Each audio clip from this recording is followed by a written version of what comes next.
Hey guys, and welcome back to HelpClick. In this video, I'll show you how to delete your watch history on X. But first, check our special offer in the description. So let's get started.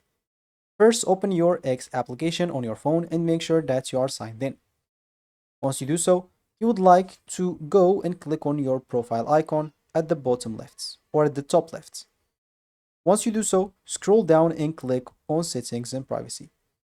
From here, the first thing that you would like to do is scrolling down and click on Storage. Once you're here, basically, we want to clear our media storage and web storage. In order to do that, just click on Clear All Storage to clear it all.